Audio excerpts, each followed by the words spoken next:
Olá, pessoal! Se você está tentando ativar o Game Turbo no seu Redmi 17C, mas não consegue encontrar essa opção, este vídeo vai te ajudar.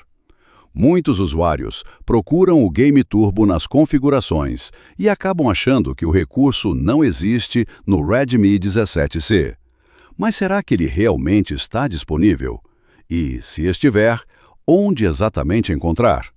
Neste vídeo, vou mostrar passo a passo onde procurar o Game Turbo no Redmi 17C, como ativar o recurso se ele estiver disponível no seu aparelho e quais alternativas você pode usar para melhorar o desempenho nos jogos.